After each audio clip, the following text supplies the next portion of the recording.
అలాగే మా డాటర్ ఇంట్లో 6 lakhs, ఆఫీస్లో 2.5 lakhs, మొత్తం బిలో 20 lakhs. మా అందరి దగ్గర కలిపి బిలో 20 lakhs ఉంది. అలా ప్రతి ఒక్కటి ఇట్లా వాళ్ళు ఇన్కమ్ ట్యాక్స్ ఏమేమి చూశారనేది ఇలా వాళ్ళది అయిన తర్వాత పంచనామా చేసిస్తారు. సో క్యాష్ రూపంలో అది. అలాగే 5 సంవత్సరాల నుంచి మేము ఎక్కడ ప్రాపర్టీస్ కానీ వేరే దాంట్లో ఇన్వెస్ట్మెంట్ చేయడం కానీ ఎక్కడ ఏమీ జరగలేదు. అది కూడా డిపార్ట్మెంట్కు టోటల్గా అందరి దగ్గరికి వెళ్ళి క్లియరెన్స్ చేసుకున్నారు. ఇది క్లీన్, ఎక్కడ డాక్యుమెంట్స్ కానీ అలాంటివి ఎక్కడేం లేవు. అలాగే బిజినెస్ దాంట్లో ప్రొడక్షను, డిస్ట్రిబ్యూషను, థియేటర్ సైడ్ ఉన్నాం కాబట్టి వాళ్ళకి అన్నీ డీటెయిల్గా కావాలి. డీటెయిల్ అంటే ప్రొడక్షన్ ఎలా జరుగుద్ది, ప్రొడక్షన్లో 24 క్రాఫ్ట్స్ ఉంటాయి. ఆ 24 క్రాఫ్ట్స్లో లావాదేవీలు ఎలా ఉంటాయి ఒక్కొక్క సినిమాకి. సో ఆ డీటెయిల్స్ అన్నీ వాళ్ళు తీసుకోవడం జరిగింది. అలాగే డిస్ట్రిబ్యూషన్ సైడ్ ఎలా ఉంటుంది, ఎగ్జిబిషన్ సైడు ఎలా ఉంటుంది అనేది వాళ్ళన్ని డీటెయిల్స్ అడుగుతూ అందరి దగ్గర తీసుకొని ఫైనల్గా నా దగ్గర నిన్న ఇవన్నిటిని ఎవరెవరు ఏమేమి స్టేట్మెంట్లు ఇచ్చారు, ఏముంది అనేది ఫైనల్ నాతో నిన్న కన్క్లూడ్ చేశారు. డిపార్ట్మెంటే ఆశ్చర్యపోయింది. అంటే ఇంత దిల్రాజు గారిని మేము ఏదో ఎక్స్పెక్ట్ చేసాం, అలా ఉంటుంది ఇలా ఉంటుంది అని సెర్చ్ జరిగేటప్పుడు దే ఆర్ వెరీ హ్యాపీ. వాళ్ళకు మాకు జరిగిన కోఆపరేషన్లో కానీ దాంట్లో కానీ they are very happy department. ఫర్దర్గా ఆడిటర్స్ డిపార్ట్మెంట్ ఉన్నదాని మీద వాళ్ళు క్లారిటీ చేసుకుంటారు. అన్ని బుక్స్ ఆఫ్ అకౌంట్స్ కరెక్ట్గా ఉన్నాయా, ఇవేమున్నాయి లాస్ట్ 5 years అని అవన్నీ వాళ్ళు చేసుకొని కన్క్లూడ్ చేస్తారు. ఇదైపోతే మా మదర్ది, అమ్మకి 19th రోజు కాఫ్ కోల్డ్ ఎక్కువైంది. 19th అయిన తర్వాత ఇంట్లో వెళ్ళేసి ట్రీట్మెంట్ తీసుకొని వచ్చి ఇంట్లో ఉన్నారు. సడన్గా కాఫ్ ఎక్కువ అవుతే ఇమీడియట్లీ హాస్పిటల్కి పంపించాం. దానికి ఎవరో కొందరు హార్ట్ అటాక్ అని ఇంకేదో అయిందని రకరకాల న్యూస్లు క్యారీ చేస్తారు. She very fine. జస్ట్ 2 రోజులు, షీఈ్ 81 ఏజ్, 2 రోజులు హాస్పిటల్లో ఉండి ఇప్పుడు డిశ్చార్జ్ అయ్యి వస్తున్నారు. She's very normal. Lungs infection కొంచెం పెరగడం వల్లే కాఫ్ వచ్చింది, దానికి ట్రీట్మెంట్ తీసుకొని వస్తున్నారు.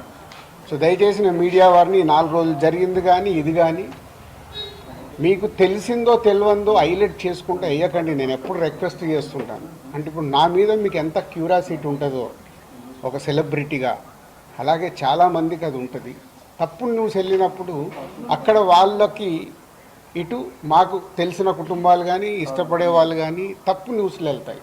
దయచేసి మళ్ళీ నేను ఎప్పుడు చెప్పేదే మళ్ళీ చెప్తున్నాను, తప్పుడు న్యూస్ని బయటికి తీసుకెళ్ళకండి. ఎందుకు చేస్తారయ్యా?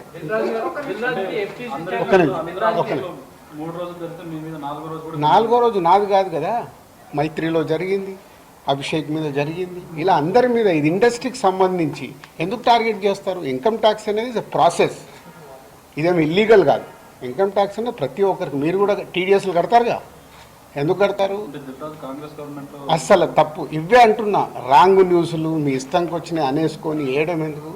అభిషేక్ అగర్వాల్ కూడా ఉన్నాడుగా, మైత్రి కూడా ఉందిగా, వాళ్ళకు ఉన్నదాని మీద 18 years అయింది.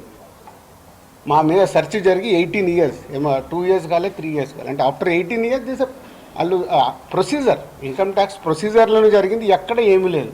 అనవసరమైన ఎక్కువ మీరు ఊహించేసుకొని హైలైట్లు చేయదు. ఓకే,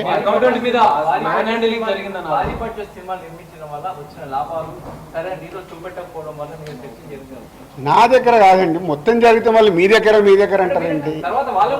సో అన్నీ జరుగుతాయి, ఇట్స్ ఎ ప్రాసెస్. ఇందాక చెప్పాను కదా, 24 క్రాఫ్ట్స్కు ఎలా స్పెండింగ్ చేస్తున్నారు. ఇప్పుడు మా గేమ్ చేంజర్ ఇంత బడ్జెట్ అయింది, ఎలా స్పెండ్ చేస్తున్నారు. They want all accounts. మేము క్లీన్గా ఉండొచ్చు, తీసుకున్నోడు ఉండకపోవచ్చుగా. సో మా దగ్గరికి వెళ్ళి అన్ని డీటెయిల్ తీసుకొని ఎవరెవరికి వెళ్ళాయో వాళ్ళ ద్వారా చెక్ చేస్తారు. ఎందుకంటే TDS, GST, so many process ఉంటాయి.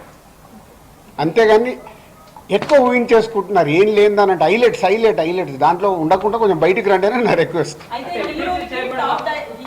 టాప్ డైరెక్టర్స్ కి బ్లాక్ ఇవ్వడం వల్ల ఇష్యూస్ వస్తున్నాయి అనేది కూడా వినిపిస్తుంది. మీలో కొంతమంది, మీ ప్రొడ్యూసర్స్ కొంతమంది చెప్తున్నారు, దీనికి ఏమంటారు? మీ ఛానల్స్ కూడా చాలా చెప్తారు, బ్లాక్ ఎక్కడ ఉంది, ఎక్కడికి వెళ్ళి వస్తుంది, నువ్వు సినిమా ఎక్కడ చూస్తున్నావు, ఆన్లైన్లో టికెట్ బుక్ చేసుకుంటున్నావు 90%. బుక్ మై షోలో బుక్ చేసుకుంటున్నారు, పేటీఎంలో బుక్ చేసుకుంటున్నారు. ఎక్కడుంది క్యాష్? 90% అకౌంట్లోనే కదా అందరు మీరు బుక్ చేసుకుంటున్నారు, సినిమాలు చూస్తున్నారు. అది మళ్ళీ మీ ఊహ. ఎవరికి రావాల్సిన స్టోరీలు ఎప్పుడు రాసుకుంటూనే ఉంటారు, ఎందుకంటే మీకు కూడా హైలైట్స్ కావాలి కదా, లేకుంటే కష్టంగా. నేను మీకు అదేనండి చెప్తున్నా, 2008లో అయింది సెర్చ్ నా మీద. ఎన్ని సంవత్సరాల తర్వాత వచ్చారు? 1, 2 ఓన్లీ నా మీదే అవుతే మీరు మాట్లాడేది రైట్. ఇండస్ట్రీలో చాలామంది మీద అయింది కదా. సో దీనికి దానికి లింక్ లేదు కదా. అదే అనవసరమైనది ఊహించుకొని లింకులు చేయకండి అని నా రిక్వెస్ట్. అసలు నేను ఆఫీస్కి వెళ్ళాను, మరి నాకు ఎవరైనా చెప్పలా.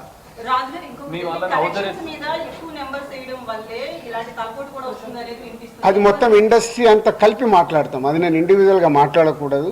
అలాంటి ఏదైనా ఉంటే కరెక్ట్ చేయాల్సిందే, ఇండస్ట్రీ తరఫున కరెక్ట్ చేయాలి. 22 నుంచి మీరు ఐటీ ఫైల్స్ చేశారా సార్? ఎవ్రీ ఇయర్ ఉంటుంది. 22 నుంచి అంటే ఎవ్రీ ఇయర్ ఉంటుంది. అదే 22, 23 వరకు అసెస్మెంట్స్ అయిపోయాయి. 30% స్లాబ్ లోకి ఎంటర్ అయ్యారు కదా, దానికి సంబంధించి కూడా క్లియర్ ఉందా? ఏంటది? ₹1 కోటి దాటితే ఐటీ అన్నదాన్ని మీరు ఎక్కడున్నారండి బాబు? నా కంపెనీ టర్న్ ఓవర్ ఎంత? 30% గురించి మాట్లాడతాం. హైలైట్ టర్న్ ఓవర్ నా కంపెనీది.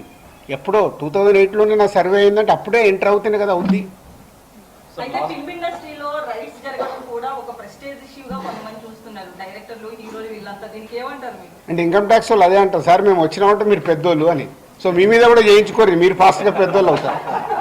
సార్ మీ సిబ్బందిని కూడా హౌస్ అరెస్ట్ చేశారన్న వార్త. అది న్యాచురల్. అంటే హౌస్ అరెస్ట్ అంటే ఇప్పుడు నేనున్నాను 3 రోజులు, మేము వీడియోలు తీస్తున్నాం, నేను ఎక్కడికైనా వాకింగ్ చేస్తాను, బయటికి వెళ్ళండి వారు. కమ్యూనికేషన్ కాకుండా వాళ్ళకి కావాల్సిన ఇన్ఫర్మేషన్ తీసుకోవడానికి అందరినీ డిఫరెంట్లో ప్లేస్లో పెట్టి ఫైనల్గా కంక్లూడ్ చేస్తారు. ప్రొడక్షన్ టైంలో జరిగిన లావాదేవీలు, తర్వాత మీ సినిమా రిలీజ్ అయినాక వచ్చిన లావాదేవీలు, వీటన్నిటిని అడగడం జరిగిందా లేదా? ప్రొడక్షన్ అది ఆటోమేటిక్ అండి, అది ప్రాసెస్. వాళ్ళకి అదే అవగాహన చేసుకోవడానికి. సినిమా క్యాష్ ఉన్న బ్యాంక్కి వెళ్ళి డ్రా చేసే పెడతారు. సో వాళ్ళకి డౌట్స్ ఉంటాయి. డౌట్స్ ఉన్నప్పుడు క్లారిఫై చేయాల్సిన రెస్పాన్సిబిలిటీ మాదే కదా. సో అలా ఒక్కొక్కటి ప్రొడక్షన్ ఏంటి, డిస్ట్రిబ్యూషన్ ఏంటి, ఎగ్జిబిషన్ ఏంటి, ఎలా ప్రాసెస్లో ఉంటాయి అన్నీ ఎక్స్ప్లెయిన్ చేస్తూ వచ్చాను. మీ దగ్గర 5 lakhs rupees అని అన్నారు, శిరీష్ గారి దగ్గర 4.5, at the same time Hanshitha గారి ఇంట్లో ఎంత స్వాధీనం చేశారు? 6.5 lakhs. టోటల్ కలిసి 20 లక్షలండి. క్యాష్ రూపంలో మా ఫ్యామిలీలో కానీ ఆఫీస్లో కానీ 20 lakhs. అది దానికి కూడా ఇది అన్అఫీషియల్ కాదు, ప్రతి ఒక్కదానికి ఇట్లా డాక్యుమెంట్ ఇస్తారు. ఇది 5,50,000 గోల్డ్ ఉంటుంది. ఏ లిమిట్లో ఉండాలో ఆ గోల్డ్ కూడా ఉంది అందరిది. యాజ్ పర్ రూల్ ప్రకారం ఎవరి దగ్గర ఎంత ఉండాలో అంతే ఉంది. మెయింటైన్ అంటే మేము రెస్పాన్సిబుల్ పర్సన్ కదా, ఏది మేము తప్పులో ఉండకూడదుగా. అంటే రైట్స్ జరగడం కూడా మీరు ఎంత క్లీన్గా ఉన్నారనేది తెలుస్తుంది కదా. ఇక నా వైపు 75 లక్షలు. సో ప్రతి ఒక్కటి ఇట్లా ఇస్తారు వాళ్ళు, డాక్యుమెంట్ పంచనామా చేసి ఇచ్చేసి వెళ్తారు. అందరికి క్లీన్గా ఉన్నారు. అయితే ఎన్ఆర్ఐ నుంచి, పొలిటీషియన్స్ నుంచి కొంత బ్లాక్ మనీ రావడం, దాన్ని ఎక్కువగా ఫిల్మ్ ఇండస్ట్రీలో పెట్టడం, ఇలాంటివి జరుగుతాయి అంటారు కదా, దీని గురించి నాకు ఇప్పియరాదు, నేను తీసుకుంటా. మరి తక్కువ ఇంట్రెస్ట్లో ఎక్కువ ఇంట్రెస్ట్లు కడుతున్నాను నేను.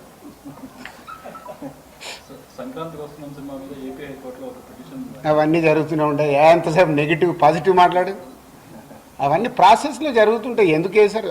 ఏది ఆగదుగా, ప్రాసెస్ అది జరుగుతుంటుంది. ఓకే, ఏం చెప్పాలి, అయిపోయింది, మొత్తం తీసుకున్నారు.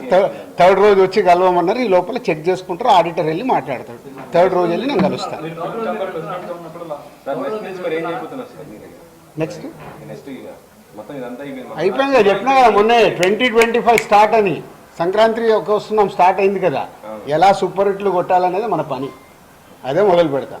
ఓకే, పాజిటివ్ అండి.